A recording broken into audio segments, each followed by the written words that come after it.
in the upcoming elections. Thank you. Whoa, thank you very much. To contest for this particular portfolio. Ladies, these are the rules of engagement. I would like you to listen boldly, attentively. Rule number 1, each candidate will have a fixed time to speak. Your time is only 5 minutes, and I'm sounding this disclaimer. If your time is almost up, I would interrupt, as the moderator, I would interrupt or stop you. And also the second rule of engagement is all candidates must treat each other with respect. No personal attacks, no insults, no use of abusive language will be tolerated here in our studios. Response must be directly related to the question or debate. The moderator may redirect candidates if they go off the topic. And also all candidates will be given equal time to promote transparency and fairness. So if your opponent is, or your contender is holding the microphone speaking, you shouldn't interrupt her argument or her stance.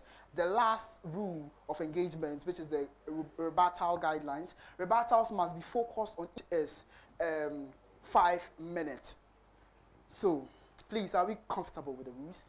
Or Yes, you want me we to are. take over? No, Okay, sure. Then, if you are comfortable with the rules, I would introduce the theme or the topic for today's debate. Our topic for today's debate, ladies and gentlemen, if you just tune in, this is Voice of UPSA, your election command center. We're streaming live the SRC presidential debate. My name is Kofi Mawede Noel. Joining us here in studio is the portfolio of the Women's Commissioner we have here from the camp of Shelley and also Samari. So I'm here to introduce of Shelley and also Samari. So I'm here to introduce the topic or the theme for today's debate. Ladies, our theme for today's debate is advancing women's welfare, safety and empowerment, practical policies for an inclusive campus. I think I really like this. I'll take it over again. Advancing women's welfare, safety and empowerment, practical policies for an inclusive campus, training and empowerment programs for female students, and the last but not the least, gender advocacy and anti-harassment measures. The last rule of engagement is collaboration with management and external partners on women-centered programs. So this is the theme and the guidelines that you have been restricted to follow. So who are we starting with? Okay, let's be fair. Our aspirants have already balloted. We have number 1 on the ballot paper, and then we have number 2. So it will be fair enough to start with number 1. My audience, yes, I think it will be fair enough to start with Shelley's camp. Shelley, number 2 on the ballot paper. So, okay, I beg your pardon, we'll start from Samari's camp. She's candidate number 1 on the ballot paper with her immediate Deputy Women's Commissioner. If Samari is ready, the floor. Okay. Fellow colleagues, the media, is a call to action. Now, under that theme,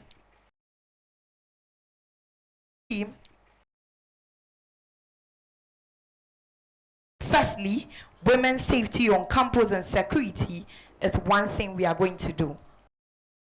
Firstly, women's safety on campus and security is one thing we are going to do or work on. Women are not or students are not supposed to feel scared when walking or even be around campus, because campus is a place where they are supposed to learn and also feel safe. So if given the mandate as women's commissioners, we are going to make sure that we have a hotline center where students will be able to voice out their concerns and also speak up. And we're also going to advocate to the security and also the school management to make sure that security on campus is very tight and also students feel safe and heard in this situation. Nextly, there is a saying. Secondly, menstrual hygiene and health support system. We can all agree that when we go to the washroom, sometimes it's not neat. So as women's commissioners, if given the mandate, we are going to make sure that we speak to the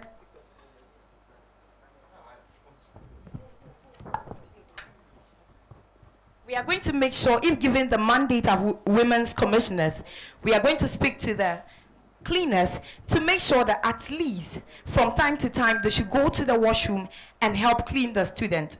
When it comes to the health concern too, this aligns with one of our policies called the Pad Bank Project. There are certain times that women face certain issues when it comes to emergency. So what we are going to do in collaboration with Ohima Pads, we are going to make sure that we put pads in the various washroom so that in case of any emergency, the student can quickly go to the washroom, change, and get back to class, which will not disrupt lessons. The next one is the gender advocacy and anti-harassment measures. I believe to have a clear mind to learn in school, a student, especially female, should not be embarrassed or harassed by anyone. And when it comes to the gender advocacy, it leads to a policies of one of our policies. That is the Men as Allies policy. So when we come to the Men as Allies policy, it's a project that is to advocate for men and women, and especially the men. Because there is this mindset that men don't cry, which is not true, because a lot of men are actually going through a lot of things, which they are not able to speak up because of such issues. So if given the nod, or if we are given the nod as women's commissioners, we are going to make sure that we collaborate with the counseling unit to advocate for men so that they can speak out in such situations. Now, when we come to the harassment aspect, when a lady is being harassed, what we are going to do as women's commissioners, we are going to make sure that we give them a safe space to be able to speak up.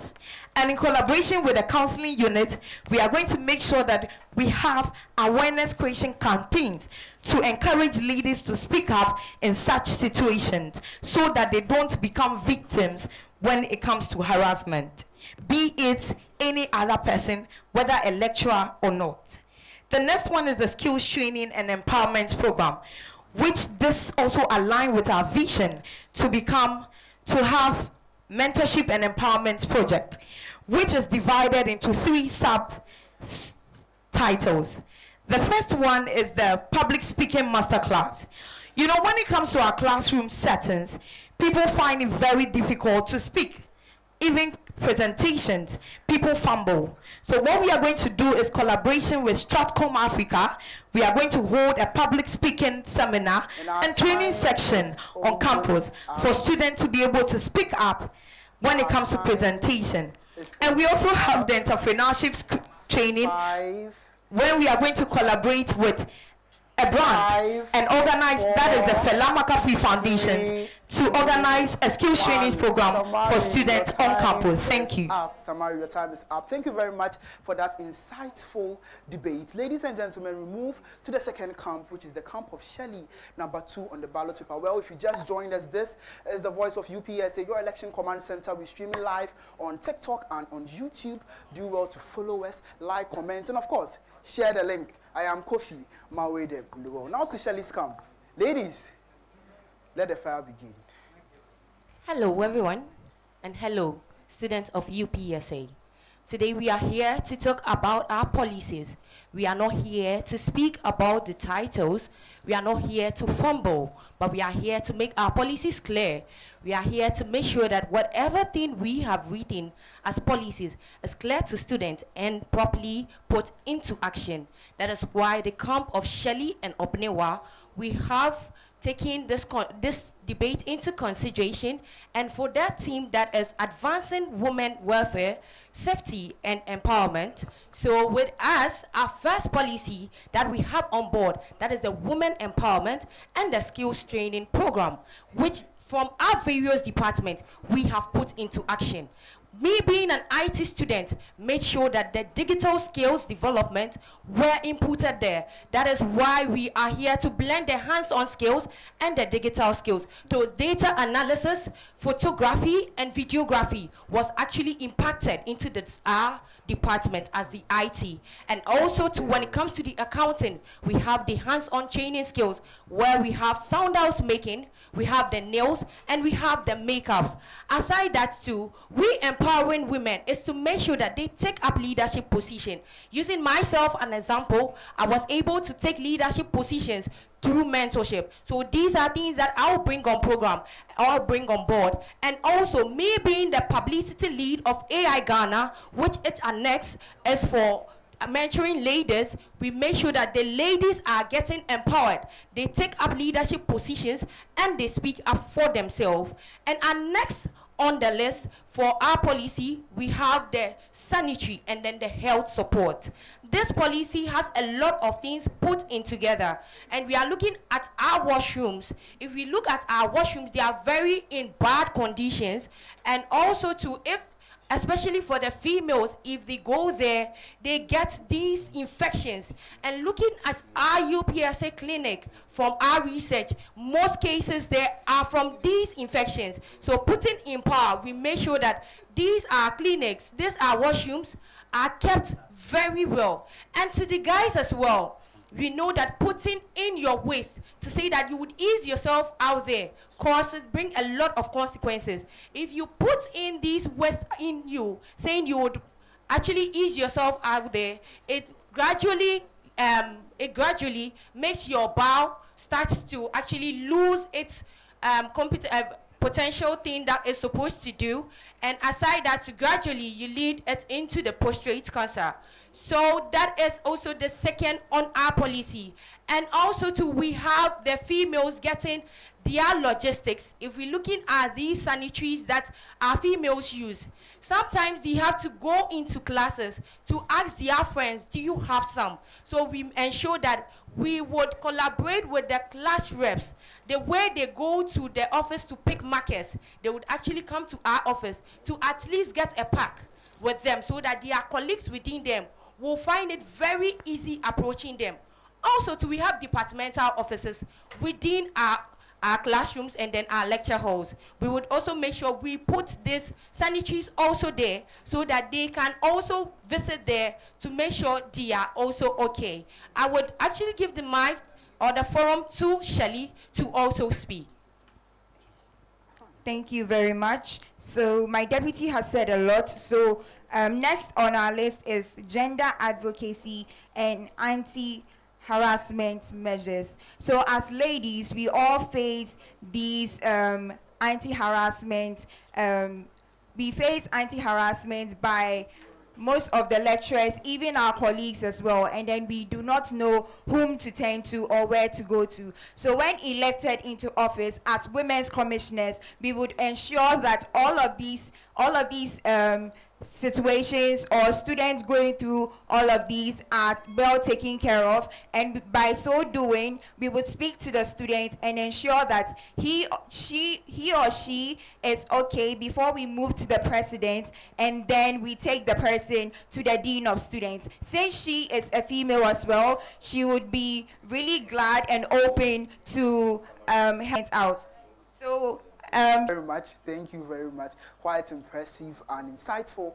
Well, students of University of Professional Studies, Accra, this is your Election Command Center, Voice of UPSA. We're streaming live on YouTube. We're streaming live on TikTok. My name is Kofi Mawedem. Well, do well to like, to comment, and of course, share the link. We are proudly sponsored by Sweet Fix. We've got you covered with all kinds of pastries and yogurt. Sankofa Bite, turning every bite into a moment. Laundryville, your trusted laundry partners, proud sponsors of Voice of UPSA Election Command Center. We will now take the rebuttals from each team.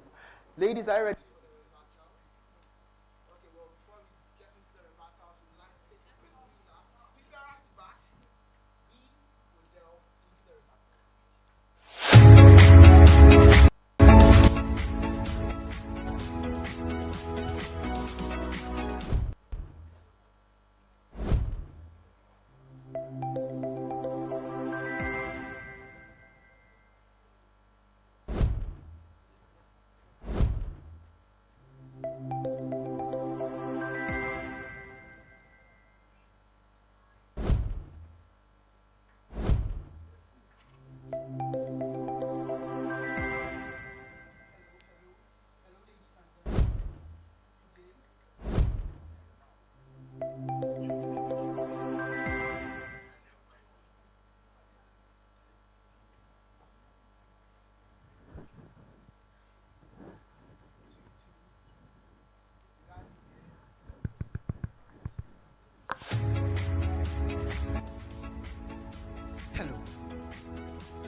Welcome back from that quick breather. It is still Voice of UPS Election Command Center streaming live the SRC debate right here in our studios. We apologize greatly for the technical issues that have just been sorted out. Well, remember that we are proudly sponsored by Sweet Fix, a trusted laundry partner. Well, be guided that an unforgettable evening of awards night and alumni dinner 2026 would be happening here on campus on the 24th of April, hosted at the Professional Christian Conference. This is more than just an event. It's a night of celebration, connection, and memorable moments. Do well to grab your tickets at 80 Ghana cedis for single and 150 Ghana cedis for double. Welcome back. We now delve into the rebuttals.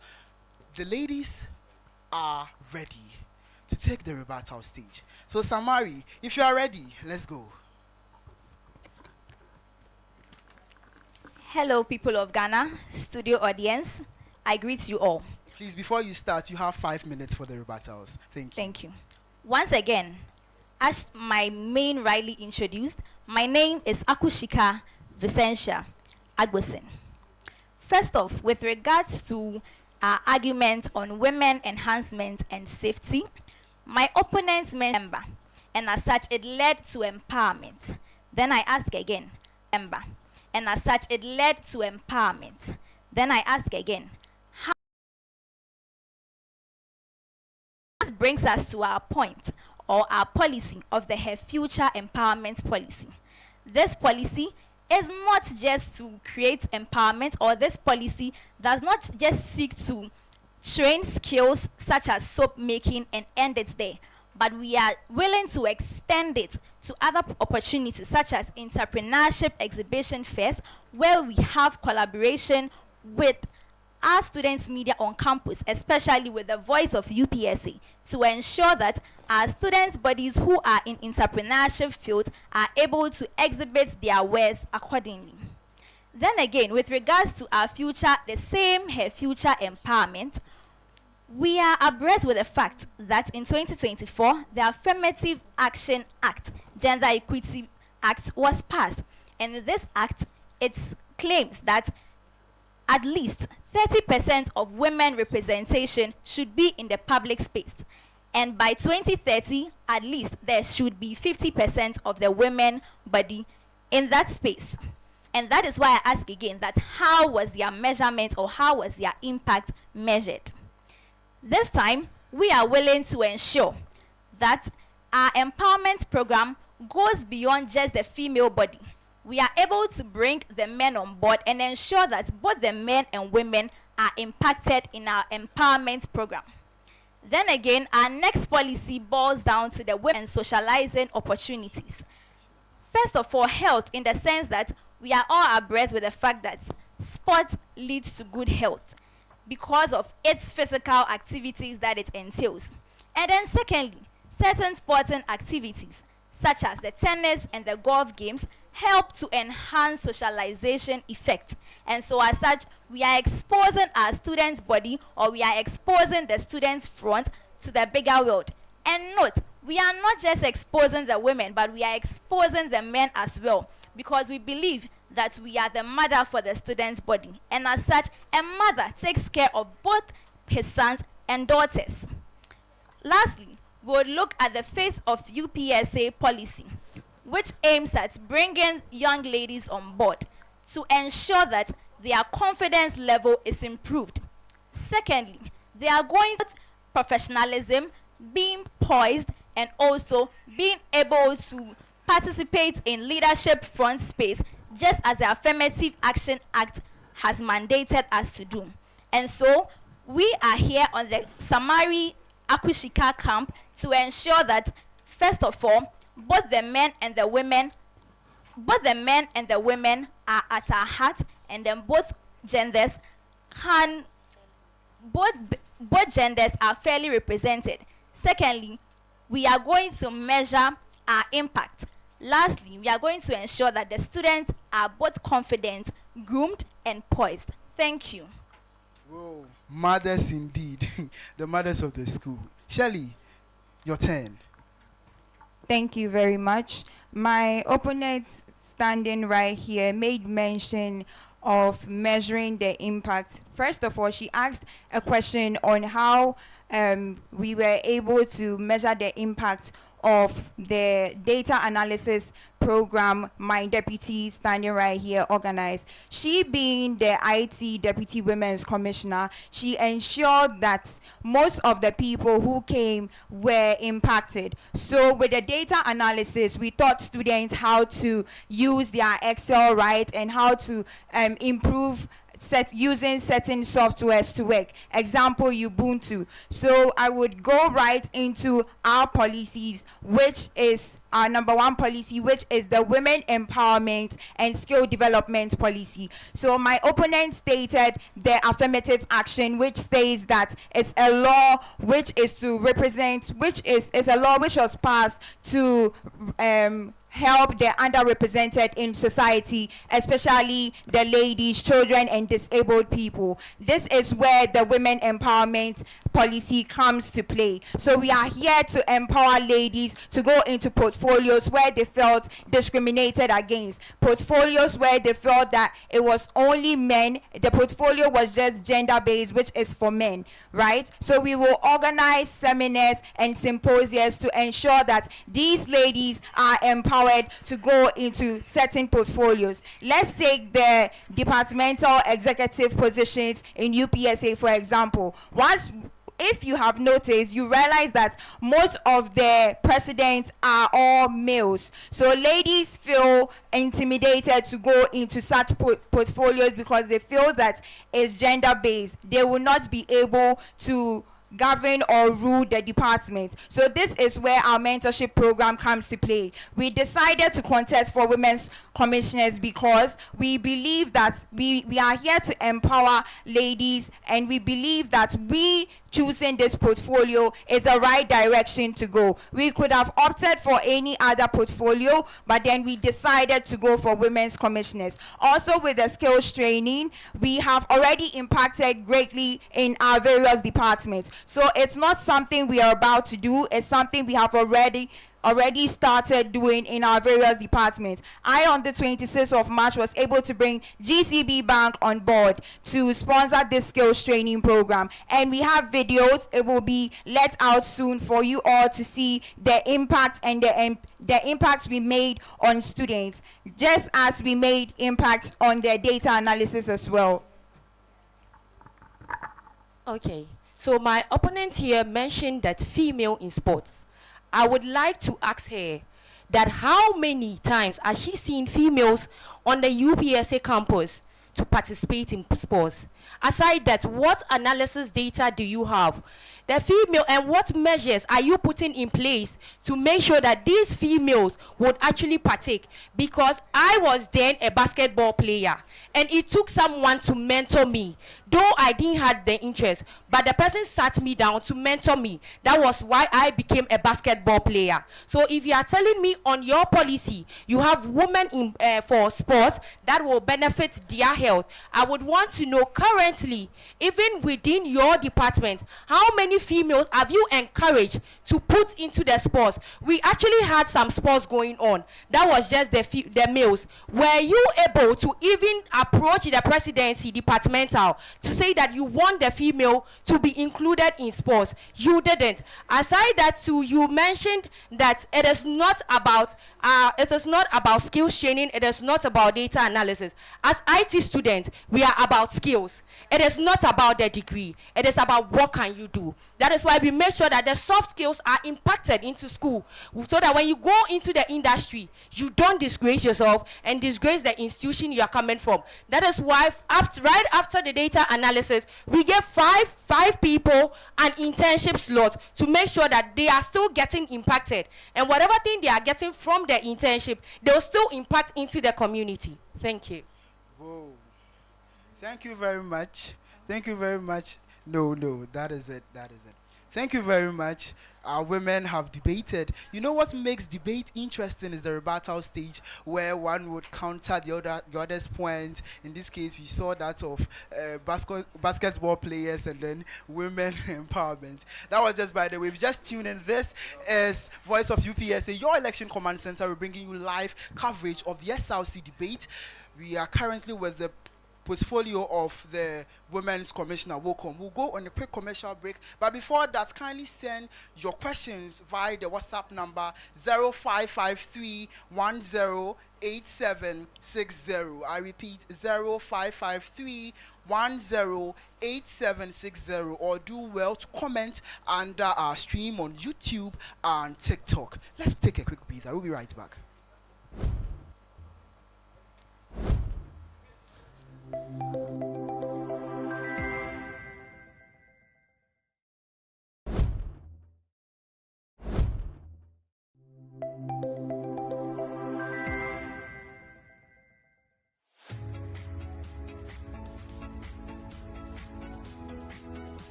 To go.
The beacon that we serve.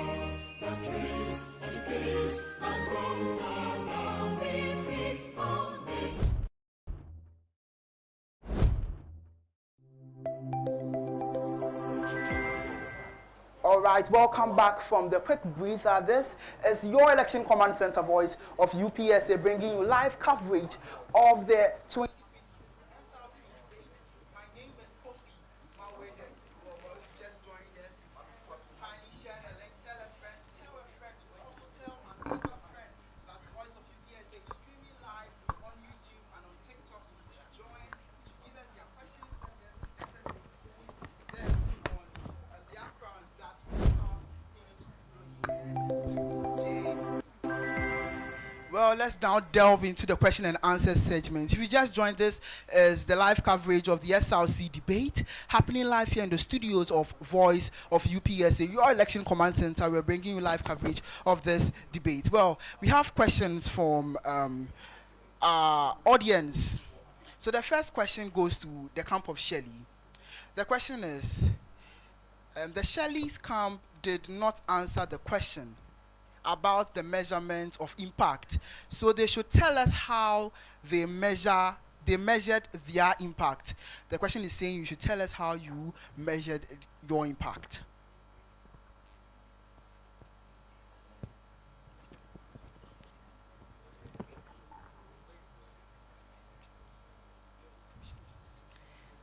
Thank you for the question. The measure of our impact, how we were able to measure our impact. So whoever that joined us for the data analysis program were put into groups. And through that, we were able, after the section, and then their knowledge has been passed on to them, we placed them into the internship. And from the internship, some are actually permanent workers of the organization. So these measures of impact will now come back to our NGO to ensure that the other students or the other people that are actually yet to get this knowledge, they also get impacted. Okay, I guess the question has been answered. Now, this question is coming from YouTube. It's by Emmanuel Ampem. He says, what is your take about women in sports? I think the question has been directed to both teams. Okay. Women in sport, when we talk about women in sport, it basically means women actively participating in sport. Now, before I answer this question, I would want to answer my opponent. You know, when we say policy, it means the thing is not there, or it's already there, or it's not taking place. We made mention of the women in policy, women in sports policy, in a sense that women, you will not see a lady playing football or games on campus. The last time I saw a lady was from the accounting department, which I went to personally to congratulate her. So we are not saying that, me personally, I play football, but because it's not attractive, I don't see other women there, I don't go. But this is the time I want to set example and play football, make it attractive to other ladies to come on board and play football. So we are just saying it is not there. We are trying to revive that policy to make it attractive to women, in a sense that you can even give incentives to ladies who are able to play to motivate others to join them.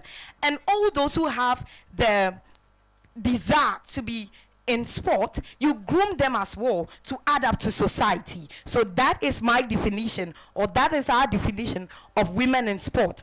And about she saying, me asking my president, yes, we tried very much to do that, but just that they don't find it attractive. Now we've sat down to look for ways by which we can make it attractive for women to come on board. Thank you. Well, guess what? If we see Samari and her deputy on the field playing football, then I guess my ladies watching me, they are setting an example for you too as a lady to step on the field and play football. Wow, yes. Impressive. And currently we have about 30 women which we've spoken to, and they are interested in games. All of them are interested in games. So we are going to organize games, and we are going to indulge in that. Interesting. You will see me playing football. There's Samago. Yes. Thank you. Yeah. Wow. That's very insightful. From the camp of Shelley, what is your take on women in sports? Okay, so before I go on with my take on women in sports, my opponent made a statement that it is a policy and they are yet to actually bring it so that the ladies get indulged. And I want to actually ask her, during her tenure as the Women's Commissioner for her department, when you know that ladies, you want to actually put them into the sports, why didn't you revive that during your departmental Women's Commissioner there? Because you were a Women's Commissioner, and when you had put in that in place, that would actually revive the females to partake in sports. And Okay, when can it I- comes to my take on sports, we say that our take on sports gets actually females very vibrant, very active. So if you want to actually put our take on sports, we would actually go round. You have to survey what sports are they actually needing, what do they want to indulge in, yes, before you actually bring that to the student campus. Because you can actually revive the sports, you can bring it, you can do the publicities, but what if they do not want to come? So you rather seek for their interest. What sports are you guys interested in? What sports do you ladies want to partake in? That is the sports that you actually bring on board. So that is our take. You bring the sports that have the interest of the ladies on campus so that they get vibrant and active. Oh, interesting. We bring the sport that is of interest to the ladies on board so that they will get engaged. Insightful. I think the place is heated already because the camp of Samari wants to say something. Yes, So I think I'll want give to say Samari the something. floor to Okay. rebut. So during my tenure as Women's Commissioner for the Communications Department, I drew my plan, and it is based on scale of preference, right? It was during my tenure I observed that people are not taking part in sport, and I started speaking to people. As I mentioned earlier, I have about 30 people who are ready to play football, including me, Samari, and my deputy. Now, during my tenure, I realized that when it gets to examination period, people don't really get to, some people suffer, or not all fingers are the same, and people are not able to pay their school fees. So I realized that, okay, the football and the school fees, which one can I impact one? Because this is about impact. That is when we brought about the One City Foundation, and to help seek for funds and pay student school fees, which we have done, and that have been impactful. Now I am now seeking for the bigger goal, which is SRC Women's Commissioner, so that what I have made, or what observation I've made during my tenure, I can implement that for the students at large. So my opponent, I am just trying to tell you that during that time, it was a scale of preference, and I was able to deliver what I wanted to deliver. Now I'm seeking for a bigger position with my beautiful deputy so that we can implement the Women in Sports project. And we've already spoken to them. Yes. They are interested in football. Wow. That is why we have 30 Thank people you. on board. Thank you. Thank you. I guess So I would the actually want to female rebut. version of Anthony Semenyo. Wow. So you Please, see, I would actually the want to place is rebut. still getting heated. It is Voice Hello. of UPSA, your election command center. I'll come to you. But then I'll say a very big thank you to Sweet Fix. We've got you covered with all kinds of pastries and yogurt. Sankofa Bites, turning every bite into a moment. And as well as Laundryville, your trusted laundry partner. The camp of Shelley also have something to say. If you just joined us, this is the Voice of UPSA, your election command center. Share the link, comment, like. Ladies, the floor is yours. Okay, so my opponent said that she actually weighed the scales of preference, and if we are looking at academic, it's very important. That is why during my tenure as the deputy, we ensured with my executives, we actually assisted students to pay their fees during their examination. If we are talking about that to assist students, it's a good initiative she brought her foundation she mentioned. But the actual point we asked was concerning the sports.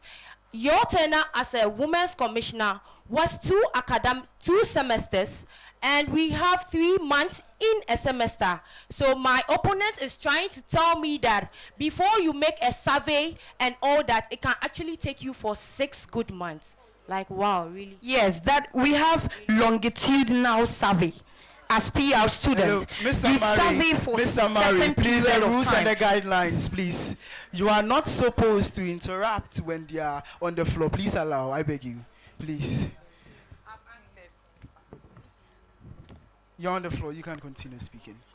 Thank you very much. So my opponent, as my deputy was saying, Miss Samari over here stated that it's longitudinal, right? So she is trying to tell us that she used her academic year to do a survey, and also she indulged in her 1 CD campaign. But as student leaders, it's a charity work. I, also being a women's commissioner, did same for my department, and we do not term it as you working for the students. It's charity. We all helped students on campus. What did you do to prove that you worked during your tenure of office? That is what we are asking for, not longitudinal work, please. Okay. It's not about the time. What did you do? Give us facts and figures. It's not about helping students pay their fees. We all help students pay their fees, but we do not put it out there. It's charity. Thank you. Indeed, and this is what makes the debate more Please, I also interesting. have More a interesting. counter. But then, before you counter, there is another question from TikTok by Anthony Ellie Clean, if I'm getting it right. Ellie Clean. He's saying that, what would you do differently from this year's Women's Commissioner? What will you do differently? I guess this question is saying that what would you do differently when you come in office from this particular administration of Women's Commissioner?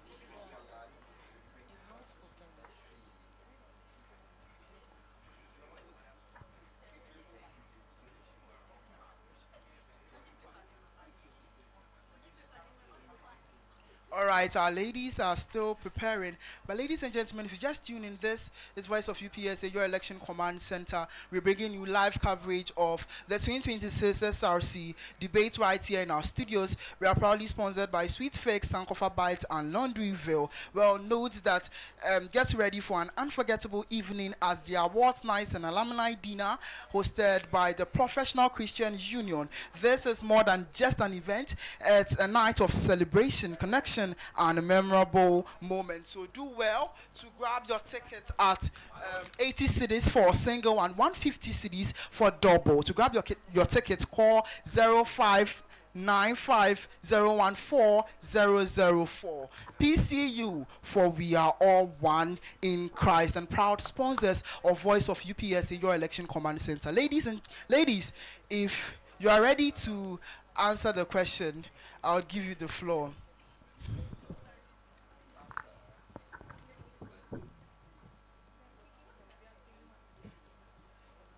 Okay, so we are starting from number 1 on the ballot paper, the future Anthony Semenyo.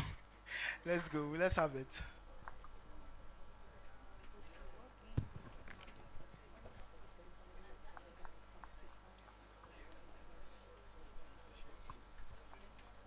Thank you so much, Anthony, for the question. Yeah, that's the name, Anthony. Yes. What we are going to do differently in our tenure as SRC Women's Commissioner is that this time around, we are creating an environment that is all gender inclusive. And so we are going to bring both the men and the women on board. And that is why we have the men as allies policy as part of our policy plan. What do we mean by the men as allies policy? This men as allies policy just seeks to bring the men together on board to empower them as we are empowering the women, so that hand in hand we can all join together to achieve our aims and our goals. Because most of the times we realize that when the men support the women are able to deliver and even deliver beyond their capacities. And so we are bringing this men as allies policy on board, first to empower the men, secondly to also make sure that the psychological needs of the men are met. One problem we have realized is that a lot of men bottle down issues within them, and that is because of the social perception that Once you bring out your challenges as a man, then you are weak. We want to debunk that perception and ensure that through the help of the counseling unit on campus, we are able to provide a safe space where the men can air out their concerns, where when these men are overwhelmed, they can voice out issues that concern them, so that hand in hand, we are able to provide, so that hand in hand, they are able to also become empowered. Secondly, we are going to establish the public speaking master class, which has been quite dormant on campus for some time now. So we are going to do this in collaboration with Stratcom Africa to ensure that students who have issues with presentation skills are able to hone those skills. Because personally, I have come across so many students, and about a number of students have reached out to me concerning their presentation issues, and this is another thing that we are going to address. Then lastly, we are going to address the issue of the pad bank project that we have in our policies. So we are going to ensure that during times of emergencies in our menstrual cycles, we are able to have pads readily available for these ladies to ensure the smooth activities of class. Thank you. Thank you very much. Thank you very much. Most students go to seminars, they sit to listen, they write it down, then they tend to leave at the end of the seminar. What then goes again after the seminar? That is where the practical aspect comes in. So after a mentorship program, we assigned each person with a mentor. That is where the person gets to check up on the mentee. What is your next step? What are you doing? Aside that too, my opponent talked about pad bank. Very good initiative, where it's also part of our policies. But I would ask her, looking at our washrooms, sorry to say, it stinks. Would you actually go in there and then just pick up a pad there that do not have any sanitation progress? It has not been sanitized or anything, where we know how sensitive these are. And also too, when it comes to the gender inclusive, that is why I have a club which is already in progress to be registered on campus, which I had to visit the counseling unit to speak to Madam Patient about it, because we want it to be a gender inclusive, where the guys feel free to come on board to speak to us. Aside that too, what we are actually putting on different is to get the students involved. We currently know that the phase of UPSA is going on. Just a few students are actually aware and also following the update. This is something that we, even if we would do, the students have to know what exactly is being take place. If we are looking at our Ghana Most Beautiful, like this, and these programs that happen, we know how the involvement are. We know how the whole country participates in this program. Aside that, that is not the only entertaining thing we would actually bring on board. That is why we have skills. You come and then show us what you can do. Just give us something, whether it's hands-on or the digital skills. Aside that too, we make sure that these programs that we have, that is the National Science and Maths Quiz, this debate, we would actually involve the leaders so that they have this excitement. It is not all about our beauty pageant. It is about also getting involved in the field that they have gotten discriminated. Because if we are looking at debaters, most are the gents. If we are looking at people showing up their skills, if we go to these businesses to come and expose what you can do, it is mostly this gents. So this is why we are including everyone, so the ladies can also include with the guys, and we have a gender inclusive thing. Thank you. Okay, please. Gender inclusive indeed. Thank you very much, Samari. But then our time would not favor us today. Oh, so please, I will not please. permit you. I'm sorry. No, okay, please. Okay. There is a I'm saying. giving you 1 minute. Okay, there is a 1 minute, saying. please. It is better to listen, be an active listener, than to be the first to attack.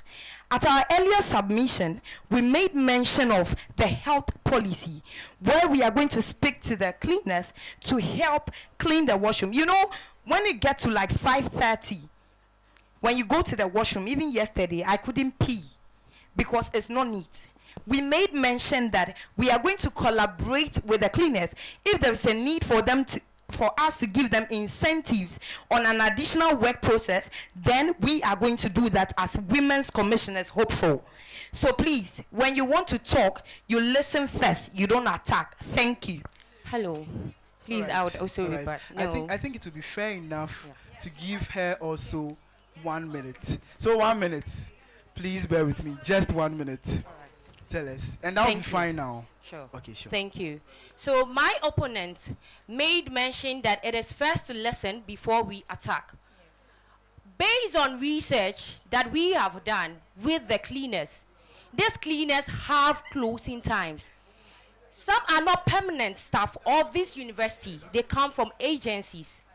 So if you are telling me you are going to give them an incentive, these agencies, which means you're going against their policies because they do not take incentive. In terms, you are actually putting the rules. a bribe. The rules. That is how agencies work. You do not go out of their boss or their company to give money to the worker directly. In terms, you call it a bribe. So if you say you actually want to give incentive, you go to the head of the agency, lobby with them for them to speak to their people, their workers, to make sure that we are comfortable within our washrooms. And also, when you say we are going to put pads there, when there's no pad in the washroom, what would you do? That is why class rep are there. Thank you very much, ladies and gentlemen. We just tune in. This is your Election Command Center, Voice of UPSA. We're covering live the SRC elections, the SRC debate, I beg your pardon. We're proudly sponsored by Laundryville, Sankofa Bite, Sweet Fix, and also PCU, who is organizing on the 24th of April the dinner and awards nights. Tickets are going for 80 cedis for single and 150 cedis for double. Do well to grab your ticket. We'll be ending the session here. Interesting. I say women are the backbone, the family stronghold. Young or old, their lives to unfold. They are gold bold. You don't need to be told. Ladies, give yourself a bravo.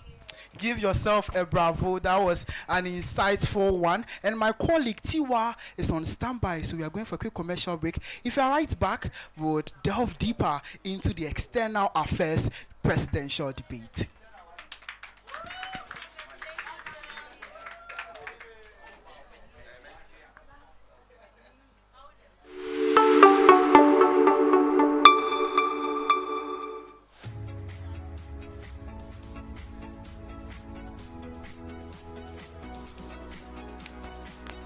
Please vote for Samari.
We saw stories untold, stories that matters. But deep down, we knew we couldn't stay silent forever.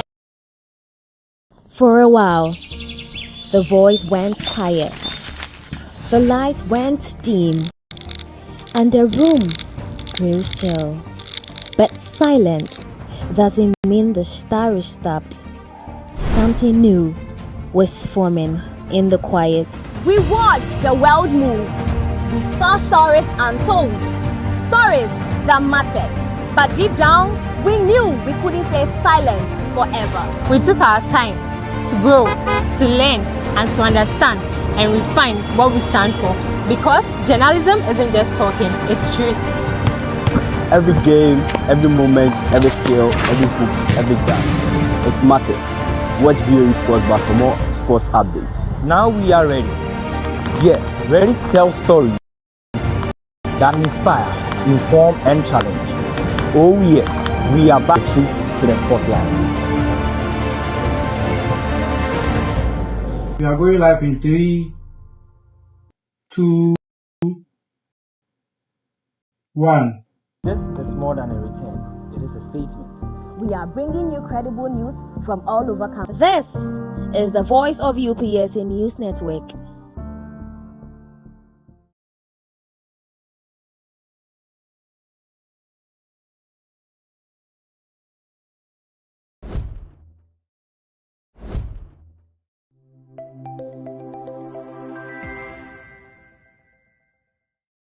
For a while, the voice went quiet, the light went dim, and the room grew still. But silent doesn't mean the story stopped. Something new was forming in the quiet. We watched the world move. We saw stories untold, stories that matters. But deep down, we knew we couldn't stay silent forever. We took our time to grow, to learn, and to understand and refine what we stand for. Because journalism isn't just talking, it's truth. Every game, every moment, every skill, every hook, It matters. Watch VOE Sports Bar for more sports updates. Now we are ready.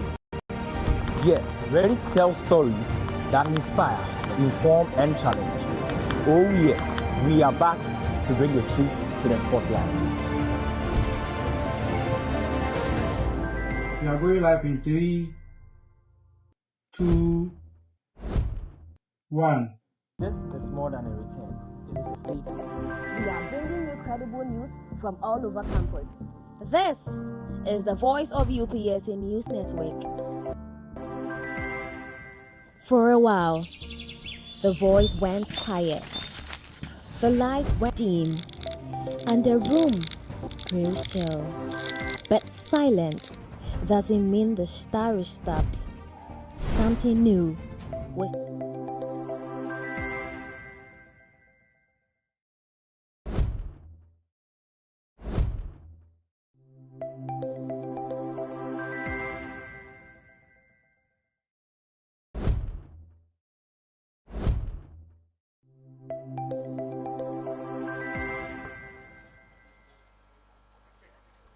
Welcome back, and thank you for staying with us after the break. This is still Voice of UPSA, your election command center.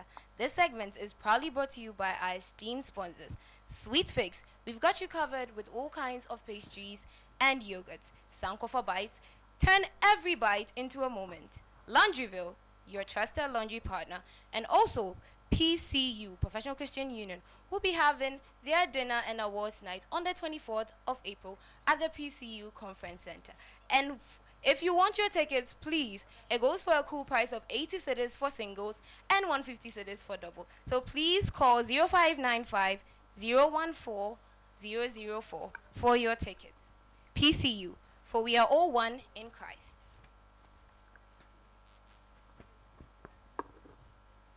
Respected guests, our dear aspirants, and our wonderful audience, good day. I am Tiwajima Baby Wankwana, your moderator for today's External Affairs Presidential Debate. Today is not about speaking well, it's about sharing your ideas, showing vision, and proving that the ability to think beyond the walls of this noble institution. We live in a world where connection matters and is important, so opportunities come through partnerships and networks and how you present yourself to the outside world. So this role is very important. And as your moderator, I ensure that everything would run smoothly and fairly. And to my aspirants, please encourage each other, express yourself confidently, challenge each other's idea respectfully. Emphasis on respectfully. Yes. And engage meaningfully with one another. The rules are very simple. Be clear, be respectful, and most importantly, be impactful. So after our break, we'll be delving into the topic of discussion for the day. Thank you.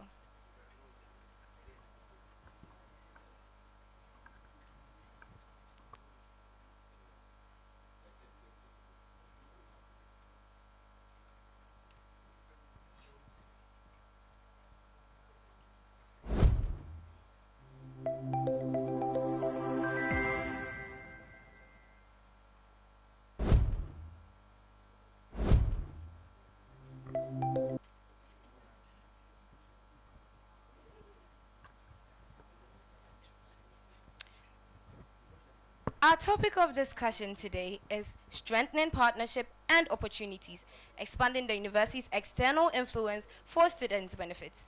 And the things under this topic would be building partnership with corporate organizations and NGOs, securing internships, scholarships, and career opportunities, enhancing the university's public image and visibility, alumni engagement and network opportunities, sponsorship acquisition for student programs, and lastly, international collaboration and student exchange opportunities. With this being said, let the battles of policies begin. This will start by our aspirants giving us a brief introduction of themselves. So I'll hand over to my aspirants and you tell us a little bit about yourself. Thank you very much for the opportunity. My name is Jeremiah Wuliki, contesting for the position of the SRC External Affairs President. I'm a third year IT student in UPSA. I very much have affinity for student leadership and genuine impact in the student leadership community. Thank you very much. Please, can you take it again? Okay. My name is Jeremiah Wuliki, contesting for the position of the SRC External Affairs President. I'm a third-year IT student in UPSA. I have genuine affinity for student leadership and genuine impact in the community. Thank you very much. Moving on to our next contestant, please tell us about yourself. All right, thank you very much. My name is Fortune Kamafu, a level 300 Bachelor of Business Administration student, and the immediate past Programs and Project Coordinator for the Association of Business Administration Students. I'm passionate about student involvement and also opportunity creation, especially in connecting students to platforms beyond the lecture halls, which are impactful. Okay, and I am a candidate for SRC External Affairs President. Thank you. All right, good afternoon, everyone. Yes, so my name is Henry Anyagre. I'm a level 300 law student and a member of the BDG Legal Consult on campus. I'm driven by leadership and innovation, and then one of the principles guiding me is the principle of equality and then the principle of justice. So I'm here today to debate and tell people the reasons why they should vote me into power to be the next External Affairs President. Thank you very much. Thank you, our aspirants. And notwithstanding our proud sponsors, that is PCU, who will be having their dinner on the 24th at the PCU conference. And then we have Sweet Fakes, we have Sankofa Bites, and we have Laundryville. Thank you so much for your support. Moving on, please, as the things were listed under your topics, you have to affiliate your policies to the things listed. So I'm waiting for you to tell us more in relation to the things listed. I'm starting with Fortune.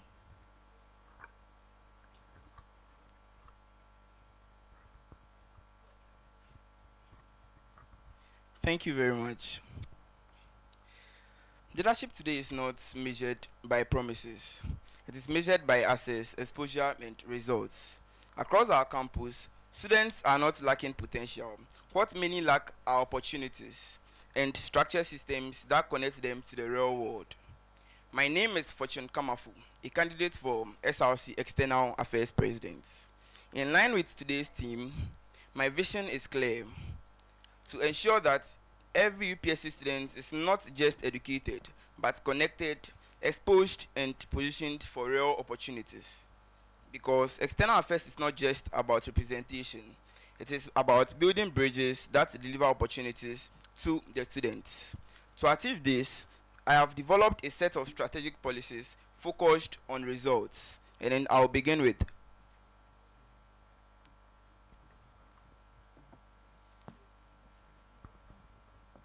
National Student Relations and Representation Policy. And then this policy seeks to establish UPSA as a leading and influential force in national student governance while ensuring effective student representation and access to national opportunities.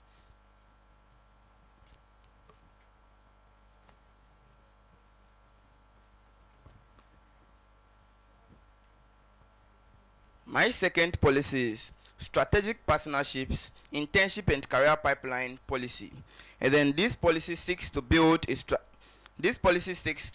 structured ecosystem of industry partnerships that delivers internships, employability skills, and clear career pathways for UPSC students.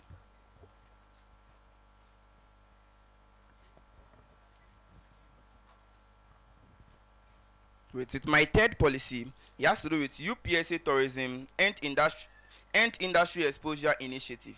And then this policy seeks to move UPSC students from classrooms theory into real national relevance through tourism, exposure, and industry access. This means students would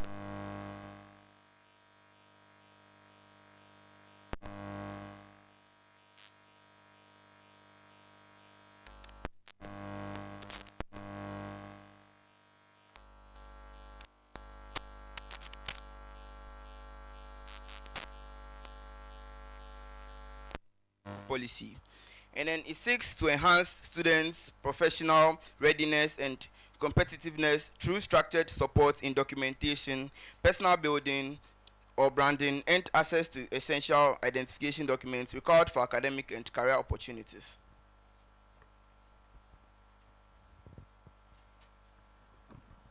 The next policy is beyond the degree initiative.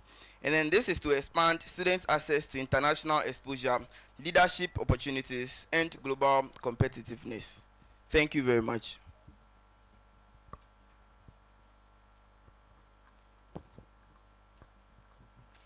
Henry, please take over. Thank you very much once again. Good afternoon to you all. My name is Henry Anyagre, and today I present to you the threefold vision of the Holy Trinity. My policies are based on building partnership with corporate organizations and NGOs, securing internship, scholarships and career opportunities, enhancing the university's public image and visibility, and also securing sponsorship acquisition for students' programs. The first policy on my table is the Ejumara policy. So with the Ejumara policy, it's in two folds. We are seeking to help, first of all, students who have business ideas but do not have the requisite capital and then the equipment to start up these business ideas, and also with students who are already into small-scale businesses. I've had personal encounter with the CEO of the Ghana Enterprises Agency, which is Margaret Eduse. We've sat down and then we've negotiated. She's willing to come on board. President Akufo-Addo passed the Act 1043 in 2020, which is the Ghana Enterprises Agency Act, to mandate students who have business ideas or who are already into businesses to help them scale up their businesses. Also, I've had engagements, personal engagements with the CEO of the National Entrepreneurship and Innovation Program, together with the President of the National Union of Ghana Students, Rashid Ibrahim. And Rashid Ibrahim, as the President of the the National Union of Ghana Students, is seeking to do a student version of the Ejumara program. Ejumara program is a program that is a flagship of the NEIP and National Entrepreneurship and Innovation Program, and it is seeking to help students who have business ideas but do not have the requisite capital and equipment to start up these business ideas. He is willing to partner with the CEO of the National Entrepreneurship and Innovation Program to set up a student version of the Ejumara project. The Ejumara project was seeking to help 10,000 youth in Ghana with the necessary vocational skills. I've also after partnering with Rashid Ibrahim, he is seeking to help UPSA students who have businesses to scale up their businesses. And then this will only happen when I'm voted into power as the next External Affairs President. Also, when you open to Article 4 of the new Constitution, it is saying that education is a right, not a privilege. And it is complementing Article 25 of the 1992 Constitution, which is saying that everyone has the right to education. But here lies the case where all of us are not financially stable. I'm bringing a policy on board, which is a centralized sponsorship support system, which is seeking to go out to reputable companies and then even alumni bodies to reach out to them, seek for sponsorship, and then help students who are financially not able to provide for their fees, because there's already an SRC endowment fund. Mr. President is here. I'd like to say, yes, so the SRC endowment fund is already there to help students who are financially not able to provide for their fees. However, there are still students out there who need support or who need financial support. And then myself, if I'm voted into power as the next External Affairs President, will bring about the centralized sponsorship support system, which will complement the SRC endowment fund to help a lot of students who are financially not able to provide for their fees to pay for their fees, because education is a right and not a privilege. Thirdly, and then my last policy, I'm seeking to engage with the National Union of Ghana Students and the Ghana Union of Professional Students to help put some UPSA students in some of these national unions to help promote the image of the school and then help make the school visible to the local and then the international front. This and many more I'm bringing on board when I'm voted into power as your next External Affairs President. Thank you very much and have a great day. Thank you. Please, the comment session is open for questions as we take the next aspirant. Right.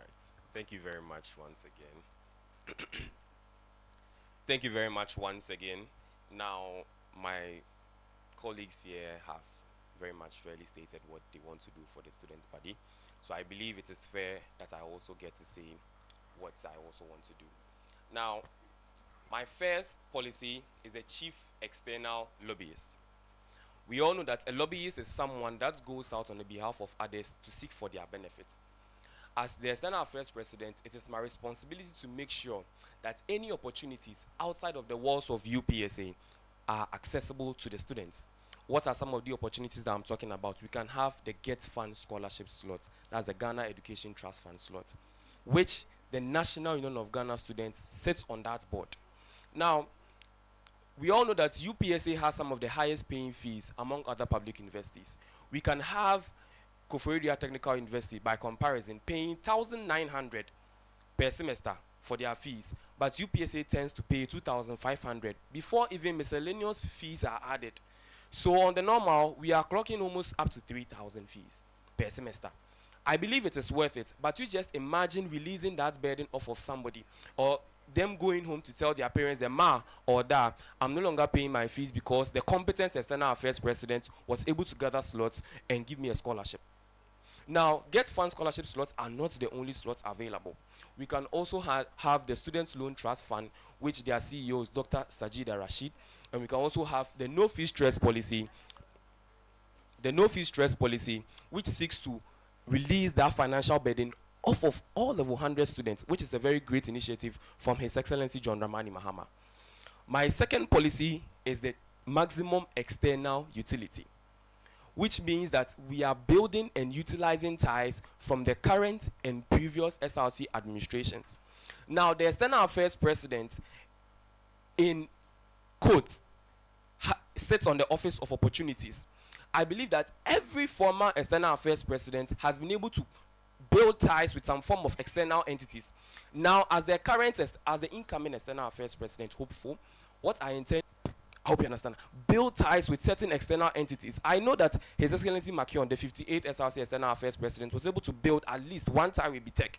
Now, as the incoming External Affairs President, hopeful, what I intend to do is utilize all of these ties, catalog them for not only the 60th SRC administration, but also incoming future administrations. Now, we are not building only this for personal interest. We are building this for the student's body. As time is going on, it will accumulate. And now, when we are needing to External Affairs President, we should go back to our cultural roots and utilize all of them, catalog them, and make sure that it is safe for future administrations to come and use. That's my policy. Now, the third policy I have is the formidable 3,000 plus. The formidable 3,000 plus. Now, this seeks to give students hands-on experience in the workspace. We all know that life does not end in UPSA. From UPSA, you'll be heading towards corporate life.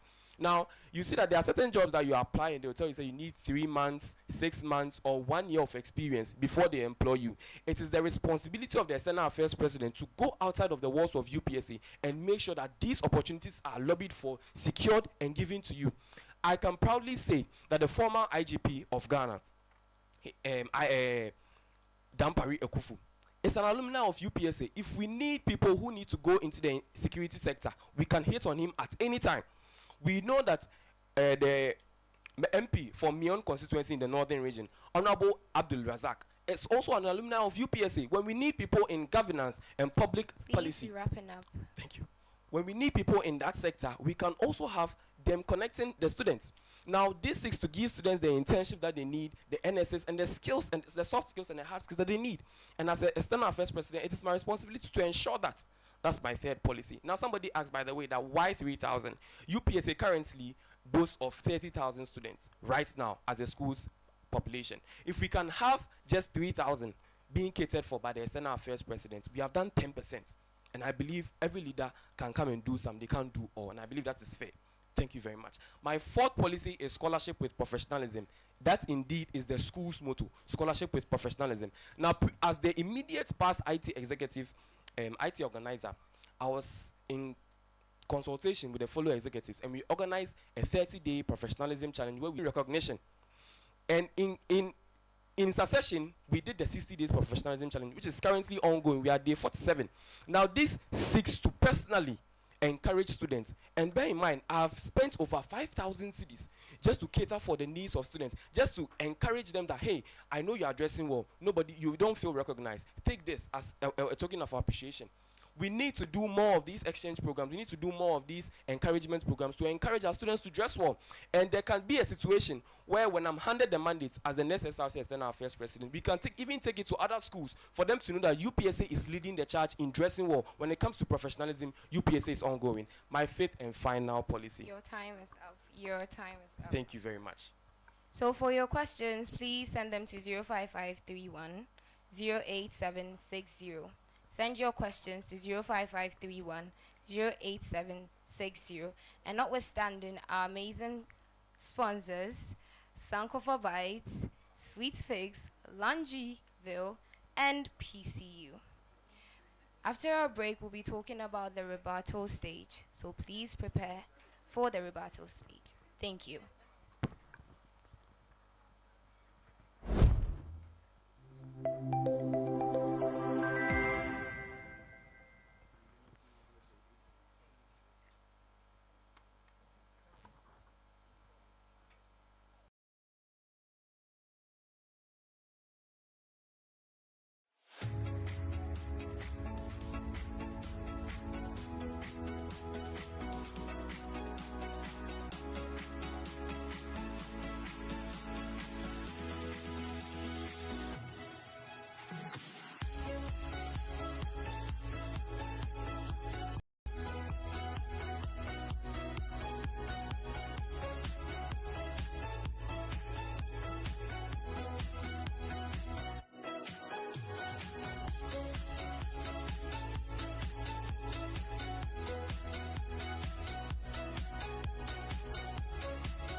For a while, the voice went quiet, the light went dim, and the room grew still. But silent doesn't mean the story stopped. Something new was forming in the quiet. We watched the world move. We saw stories untold, stories that matters. But deep down, we knew we couldn't stay silent forever. We took our time to grow, to learn, and to understand and refine what we stand for. Because journalism isn't just talking, it's truth. Every game, every moment, every skill, every hook, every gap. It matters. Watch VOE Sports Bar for more sports updates. Now we are ready. Yes, ready to tell stories that inspire, inform, and challenge. Oh yes, we are back to bring the truth to the spotlight. We are going live in 3, 2, 1. This is more than a return. It is a statement. We are bringing you credible news from all over campus. This is the voice of UPSA News Network. For a while, the voice went quiet, the light went dim, and the room grew still. But silent doesn't mean the story stopped. Something new was forming in the quiet. We watched the world move. We saw stories untold, stories that matters.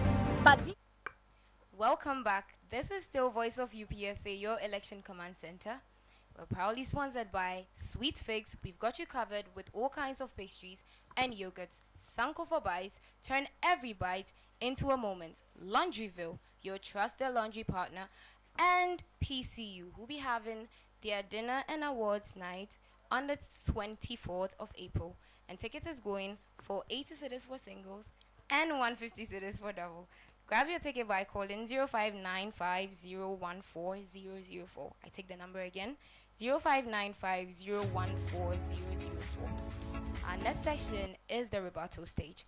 Each aspirant will be given 5 minutes to rebut. Are you ready? I hope you are. Rebuttal stage, 5 minutes per aspirant. We're starting with number 1 on the ballot, Jeremiah. Thank you very much. And please, with the rebuttal stage, be respectful to one another. We do not tolerate any inappropriate language or insults. Thank you. Thank you very much. Now, my opponent, my colleague number 2 mentioned that about some internships and securing them for some students. Recently, we've been seeing online, I think I've personally seen in some of the groups, that he has some policy about 1K1. And then I stated to the general public that these slots have been secured. So if you want them, kindly tap on the link, which is a Google form, and then input your details. And then based on those details, we are going to have time go through all those details and then send you a relatable address of a company. You do your background checks of the company. If you are okay with the company, then you proceed by getting an official internship letter from the school, and then you do your internship. So if you want me to answer if the slots are secured, yes, the slots are secured. And if going to companies to go and secure slots, it's two completely different things. If you can say to the general public that, hello everyone, I am trying to secure 1,000 slots for the population of UPSA. It is something that is normal. Everybody would understand. I myself am going around to secure certain slots for certain students. Now, here lies the case that you say that you have secured them from. So if you have secured them, let us know. So and so companies gave me this number of slots. This company gave me this number of slots, so that we know. Because you can't come and just present a flyer or a communique and it will just be flying around that you have secured the slot for the semester break, but you can't actually provide anything. So are you coining the general public, or are you like lying to them that you have secured the slot, but meanwhile you have not? That is what I seek. I seek justice. If you have the slots, kindly provide them for the students to know that, okay, you have gone to this company and they've given you, if need be we verify, then we verify. Thank you very much. Thank you, Honorable Jeremiah. Please, is the 1K1I policy a threat to you? Because you seem to have an interest, and also you seem to shake when you mention 1K1I policy. When did you see the link or the Google form? Because before I'll come here, you confronted one of my team members, telling him that my 1K1I policy is never going to be delivered because you believe I do not have the slots and I'm going to lie to the general public. Do you know what it takes to secure an internship slot to the students? Did you see my post recently with the youth ambassador for the tourism sector? Great. So that is one of the slots. So it states clearly that I'm not lying to the public. And as we speak now, we have 30 slots from that sector, and then he is helping me to provide the rest of the slots. So with the details that I am asking from the students, we are going to give them, because we stated clearly that they should select the fields of their interest. So if I don't know your interest, I will need to come to your DM and send you an internship opportunity. So based on those details, we are going to provide them with the slots. So thank you very much. Now, to reply to him, the 1K1 policy has never been an actual threat. It can never be just empty barrels. If you have the slots, provide them. That is my only argument. If you have the slots, provide them. You said that what tourism came to you, that you have 30 slots. Fine. If you can present an actual document that he has that for the general public, that's fine. But, and also, let me clarify, for the sake of doubt, I have not gone to any team member to go and confront them about anything. It is just allegations, because you don't have anything to say. Okay, my thing is present real results to the students' body.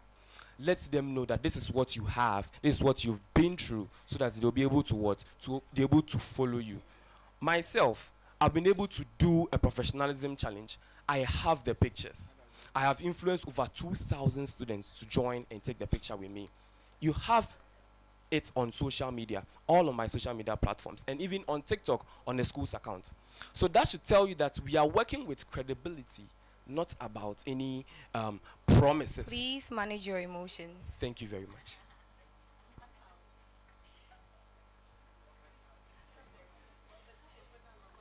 Henry, please, you can start.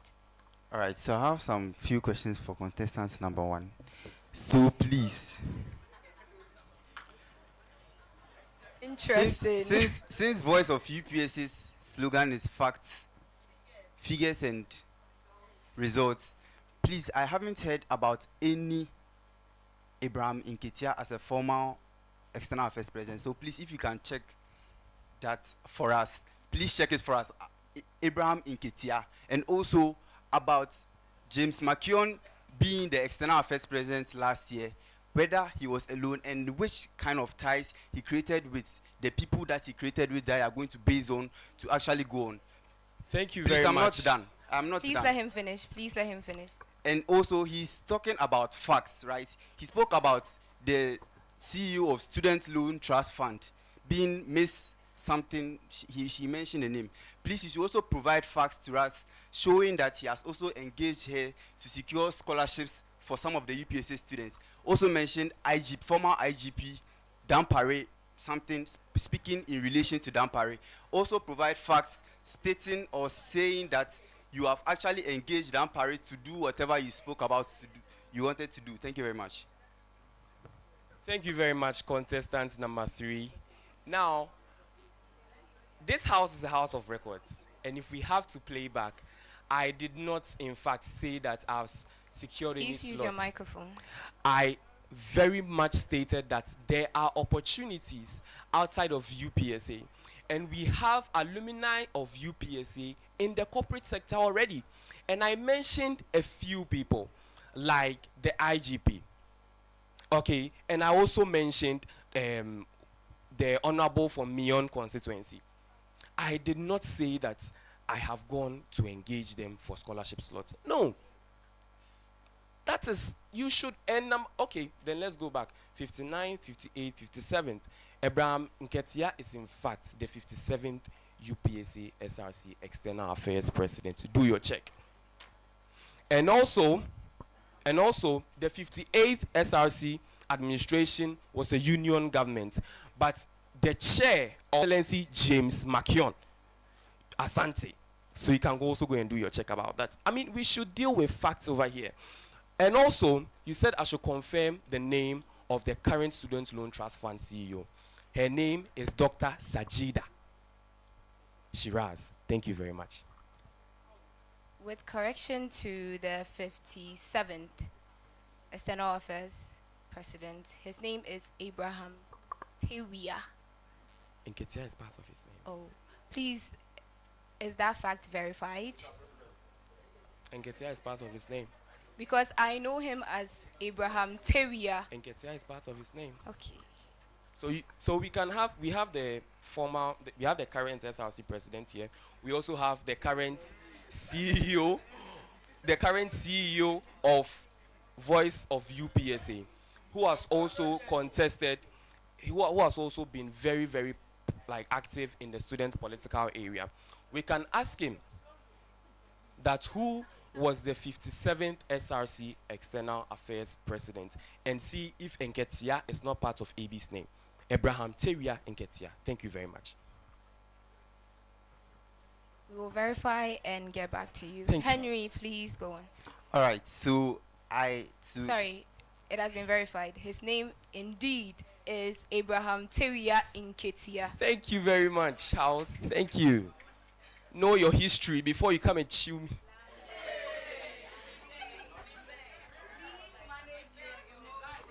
Thank you. Sorry.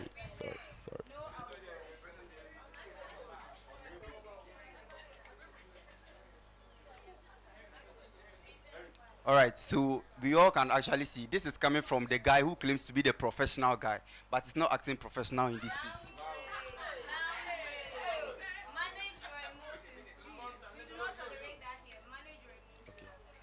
Thank you very much. I would like to formally apologize to the House if any behavior from my part has not been professional. It is a debate, and sometimes we are human, and sometimes emotions can get in the way. So as a respectful leader, I would like to apologize to the House, but I still stand by my facts. Thank you very much.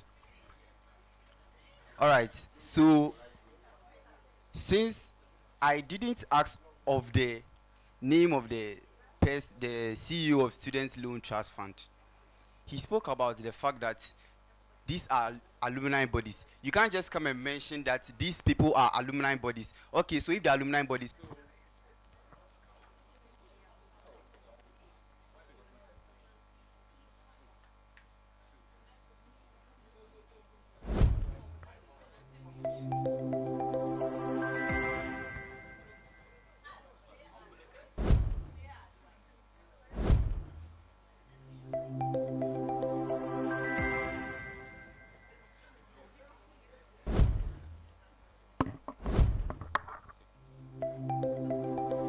Now, thank you very much once again, honorable contestant number 3. Now, I would like to very much state again that this house is a house of records. I never mentioned anywhere that Student Loan Trust Fund is an alumni body. I said that the opportunities that are available to students includes Get Fund scholarships, which seeks to lift off the burden from students. And I also said that Student Loan Trust Fund also seeks to do the exact same thing. So you can't come and conjure something up and say that I said it for me to come and rebut. No. Thank you very much. Since this is also a house of records, I also want to state emphatically that I never said that Student Loan Trust Fund is an anomaly body. I only said that he mentioned the CEO of Student Loan Trust Fund, saying that the person is an alumni. And then I'm saying that you can't just come and mention, or you just can't come and say that this person is an alumni. So because of that, the person will help us. So if the person is an alumni, what is the person going to do? You just can't come and state that, okay, he's an alumni, so because of that. State the reasons or tell us why you are saying that he's an alumni, and because of that you are going to do this for us.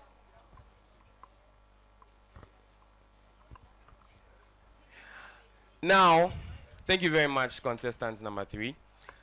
I would like to state once again, it states them. The first one that I stated was the chief external lobbyist. We can rewind the video to go and play that. The chief external lobbyist.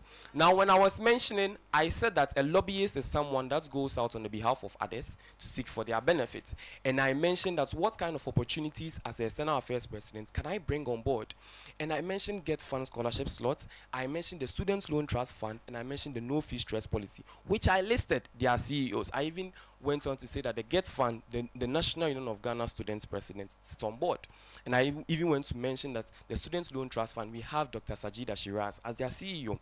Now, then I came to the second policy, which I stated the maximum external utility right. Now, when I said that, I went back and I went to say that there are alumni in the corporate sector right now that the external affairs can go back to, okay, and we can collect all of the ties that they have built and we can utilize them. That is how I arrived at the IGP. I arrived at the Honorable for Mion, Honorable Abdul Razak, and I also came to whatever that he was saying. But the point I'm trying to make is that, look, you can't say something I have not said. I clearly stated, I never said that Dr. Shiraz is an alumni of UPSA. Thank you very much. Fortune, is there something you want to say?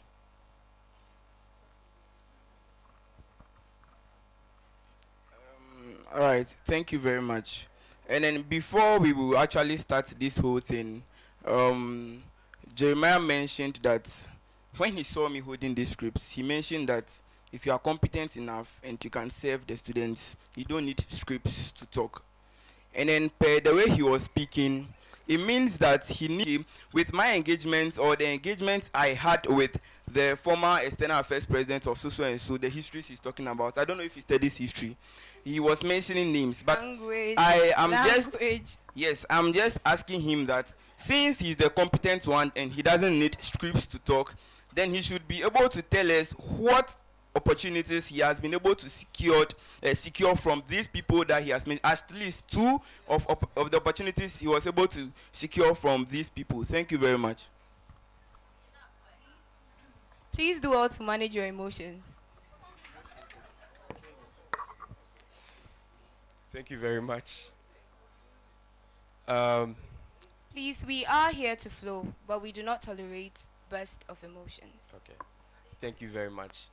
Now, he asked if I study history, and I want to clarify that I was a history student from 2018. Hello, please. to 2021. I'm not asking him to tell me when he studied history. You asked. Okay, it's fine. And that I've is just by the Please, way. you So asked please a calm question. down. Allow When him- you were allow him to talking, flow. I Please gave you allow the him to floor. Hold on. You were given the opportunity to talk. Yes, Allow him but to talk. but my point wasn't. Please allow him to talk. You were given the Yes, opportunity. thank to you. talk. But then I just want him to There go is straight to no the but point. to it. Let him talk. Okay, no problem. Thank you. Now, the argument or the And please be allegation, wrapping up. the allegation that my opponent is presenting, that I said I am the competent one. I never said that. There's no proof that I said that. Now, also, he means to tell me that you need to read a script for the policy you actually sat down to write. If you are the one who sat down to write it and you have plans for the student's body, why then would you need a script? If he wants me to go there, I'll go there. I didn't say it, but he wants me to say it, so I'll go there. No bursts of Thank you very emotions, much. please. But like, honestly, we should do our best to keep this respectful. I am here to simply debate on the policies that you have, to see what you have for the student's body. If you have proof, you just present it to them for them to know that this is what you have. It's simply as that. Nothing personal, nothing emotional. Thank you very much. All right. So this is a house of records.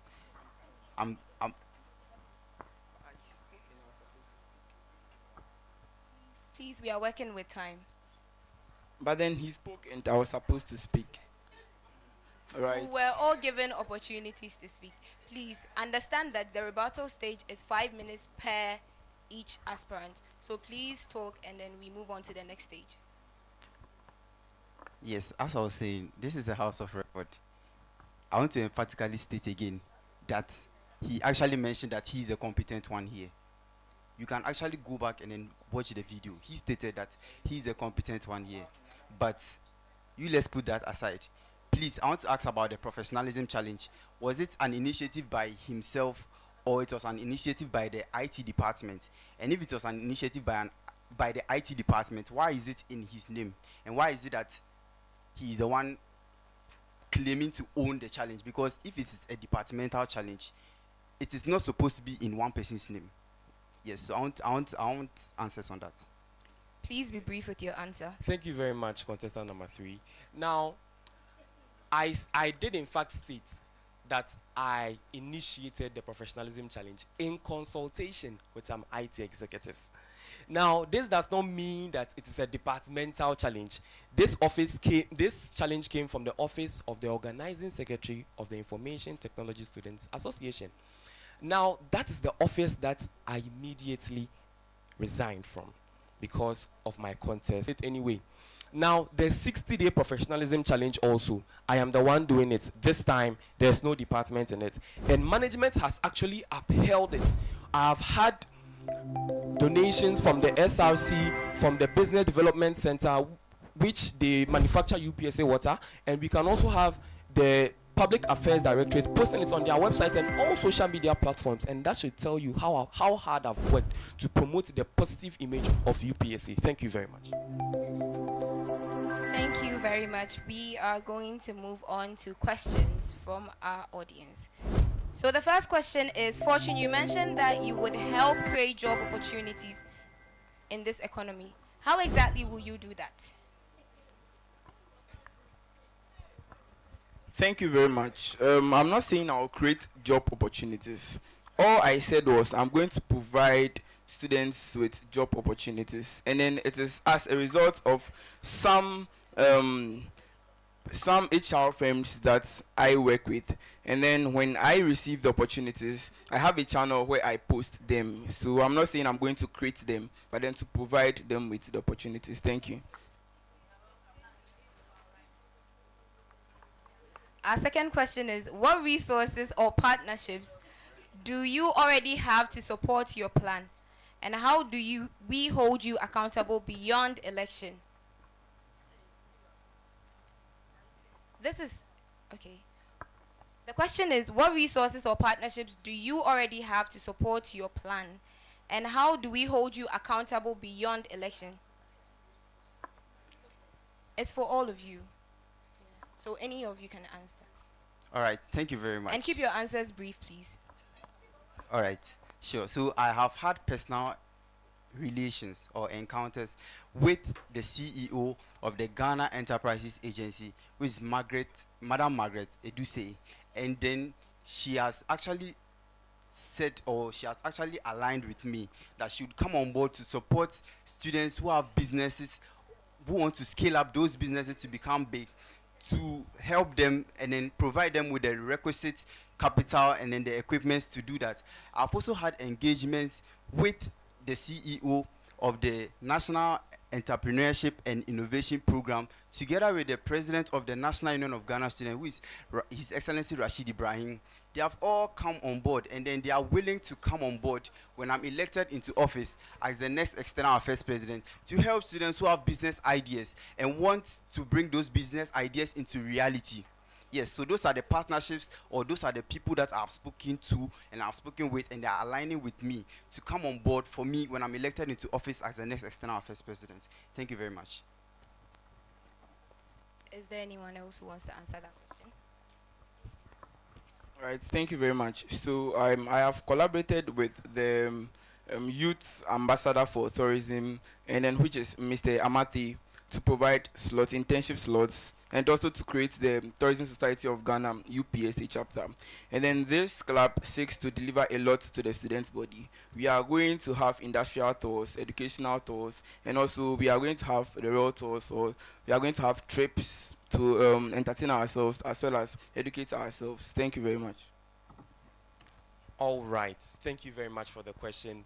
Now, I want to state for the House to know that I'm a national appointee of the National Union of Ghana Students of the whole country. This committee that I am in is the Innovations Committee, and for records, I am the committee secretary under the leadership of Honorable Titus Owusu Dako, managing over 13.5 million students in Ghana. Now, currently, I have direct access to His Excellency Ibrahim Rashid Esquire, so next time add the Esquire for respect. I have direct access to the information from him and every resource that I need. Now, I should also state for the people of UPSA, the good people of UPSA, to know that, look, the Get Fund Board, which is chaired by His Honorable Emmanuel Kwesi, has NUCs being represented, and most at times, in recent times, I think 2025, I know 2025, we had His Excellency Daniel Koli Botre, the NUCs president, also on the Get Fund Board. If I can't deliver what I'm saying, I won't say it. It is not about promises, it's about delivery. Thank you very much.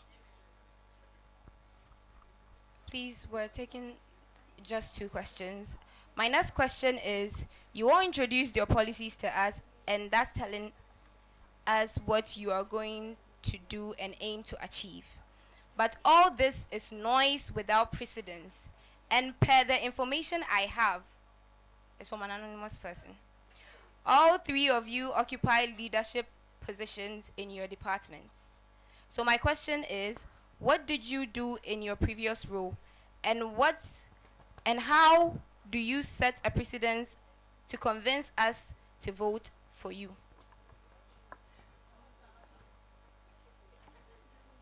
Any of you can answer the question, please. It's directed to all of you. Please, the question is for all of you, so you can answer. Fortune, please give us an answer. Please don't feel attacked.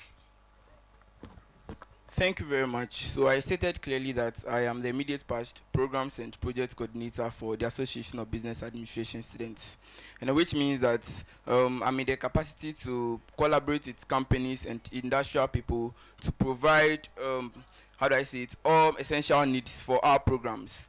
And then we also organized a program which is to study abroad program at Moving Peak Hotel, where we had over 300 students from our department learning and also gaining much understanding about how to get access to opportunities abroad to either study or maybe work. Okay, so that is one of the initiatives we drove for the students. Okay, and that's to tell you that I'm in the capacity to speak on behalf of the students, since I was able to speak on behalf of my department to provide collaboration and partnership for our programs. Thank you very much. Next person. Right. Thank you very much. In my capacity as the immediate past organizer for the Information Technology Students Association, my first initiative was, of course, the Professionalism Challenge. It was an initiative, not an actual policy. Now, under my office, we were able to organize a month-long sporting challenge where we had this kind of tournament. Second, we also had the Global Encryption Program, which was held at the Student Center. We also had another Global Encryption Program, which I had to be the leader of delegation and take them to the Ghana Kofi Annan, Ghana Institute of Kofi Annan and Academic Excellence.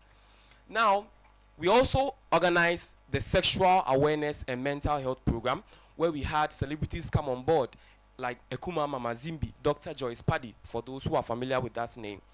We also organized the breast cancer program inside of UPSA and outside of UPSA in Laboni. It is on our social media platforms. You can fact check that. Now, we also organized the Project Prep. That's my 6th program. The Project Prep, which was aimed at equipping final year students with the necessary information that they need about their projects before they complete. Thank you very much. All right, thank you very much. So I would like to direct it back to the person who asked the question that not all of us standing here were executives of our faculties. Our constitution, the law school constitution, does not allow students who are in level 200 to contest for positions and then serve the department. However, I found myself to still serve the students. I was a member of the UPSA Legal Clinic, went out to educate people on their some of their basic rights. I also served in one of the ad hoc committees as the vice chair of the SRC Secretariat, where we organized some programs like the Digital Summit to teach and then to help students to be able to do some of this documentations, CV writing, and then some of all these things to help them, equip them into their corporate world. So I would like to state it to the person that asked the question that not all of us served in our departments, but then I still found my way to serve the students' body, and I think that is one of the things that is one applaudable. Thank you very much. So moving on to our last question, it is directed to Honorable Henry Anyagre. The person said, you stated you had 3 policies, and you stated all of them. And when you were ending, you said these and many more will you do if you are elected into power. How do we know that if you do come into power, what you are referring to as many more isn't going to be something in your own interest, but rather the interest of the students? And this is by Mr. Honorable Michael Eduzi, if I'm getting the name right. Eduji. So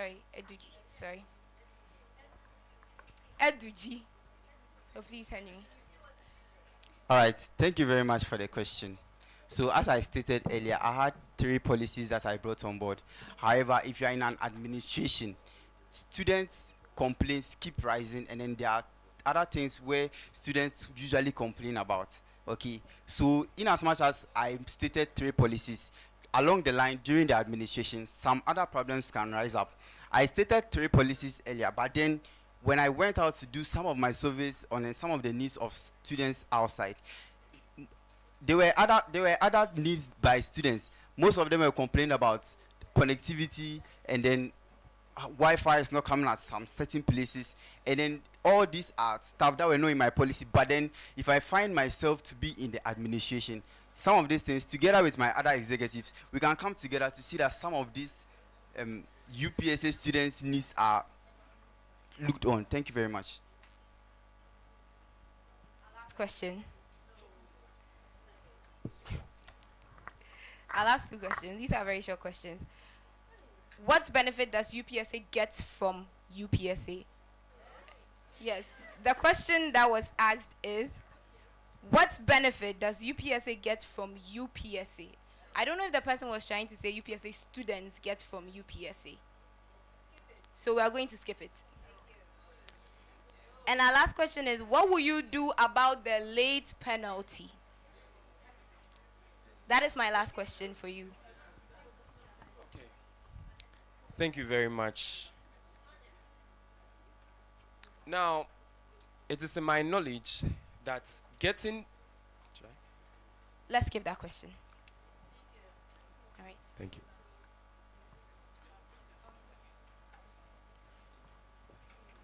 So with all questions answered and the rebuttal stage done, we will end with the closing statement from aspirants. Starting from Henry. All right, thank you very much for this session. It was really an insightful one. I'm here once again to remind you all that I'm running for the position of the External Affairs President. After listening to the threefold vision, I know that you are really convinced to elect me as your next External Affairs President. Come 17th of April, please don't forget to vote Henry Anyagre as your next External Affairs President. I'm number 3 on the ballot, and then I need your support in order to make all these policies materialize. Thank you very much.